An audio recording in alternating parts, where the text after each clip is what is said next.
মংগলে থাকক, সুফলে থাকক। সকলোৰে মনৰ মাজত আমাৰ যদি কিছুমান মনৰ মাজত যদি হিংসা আছে, আমাৰ যদি কিবা ভাই ককাই বাই বন্ধুৰ লগত কিবা আছে, আমি সকলোখিনি পৰিত্যাগ কৰি আজিৰ আমি এই শুভ দিনটোৰ পৰাই যাতে আমি একগোট হৈ এই পৃথিৱীত যাতে জাতি বৰ্ণ ধৰ্ম নিৰ্বিশেষে যাতে আমি সকলোৱে একতাৰ দোলেৰে বান্ধ খাই থাকি সকলোৱে যাতে আমি সমিল মিলেৰে ভাতৃত্ববোধ প্ৰেমেৰে আমি সকলোৰে মাজত থকা মৰমৰে না জড়িতাৰে কটকটীয়া হৈ সকলো যাতে এই পৃথিৱীত আমি জীয়াই থাকিব পাৰোঁ তাৰে কামনা কৰিছোঁ। এই পৃথিৱীত কেৱল মানুহেই নহয়, জীৱ জন্তু চৰাই চিৰিকটি সকলোৰে জীয়াই থকাৰ অধিকাৰ আছে।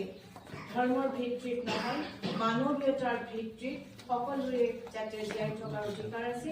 নিজেও সুখত থকা, আনকো সুখত থাকিবলৈ দিয়া, আনৰ ভয় সংসাৰ ভাঙি নিজৰ সুখ সমৃদ্ধি পাবৰ কাৰণে কেতিয়াও বেয়া হ'ব নালাগে। এয়াই আমাক প্ৰভুজীয়ে বাণী প্ৰচাৰ কৰিছে আৰু সেই বাণীৰে যাতে আমি আমাৰ বিশ্বখনত এক ভাতৃত্ববোধ নিৰপেক্ষ ধৰ্ম নিৰপেক্ষতাৰে যাতে আমি সকলোৱে একেলগে জীয়াই থাকিব পাৰোঁ তাৰে কামনা কৰিছোঁ। মই পটককৈ আজি কালি ৰাতিপুৱাই ফোন কৰিছোঁ যে মই আজি আপোনালোকৰ তালৈ যাব বিচাৰোঁ।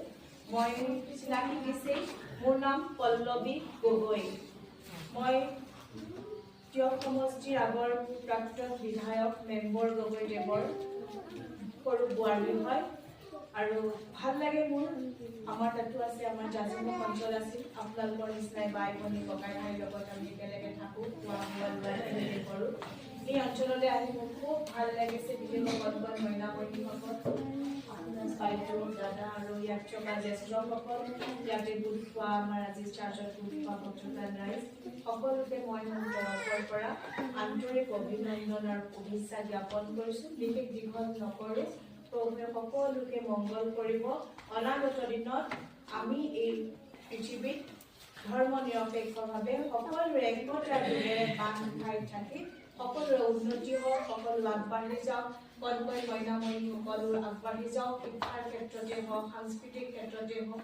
খুব ভাল লাগে, খুব ধুনীয়া এটা নৃত্য পৰিদৰ্শন কৰোঁতে মই আহিছোঁ আৰু যিগৰাকী শিকাই আছে ইমান কণ শিশুসকলক এগৰাকী আঁৰৰ ব্যক্তি থাকে ন, ইমান ধুনীয়াকৈ শিকাইছে। তাৰ পৰা মই ভাবিছোঁ তেওঁ ডান্স কৰিছে, কিন্তু আমি দেখিছোঁ তেওঁ তেখেতে শিকাই মানে ষ্টেপকেইটা মনত পেলাই আছে। সেইটো দৃশ্য দেখিও মোৰ ভাল লাগিল। এদিন ৰাসত দেখিছিলোঁ এইটো দৃশ্য আচলতে। তেখেতসকলৰ মইনামণিসকলৰ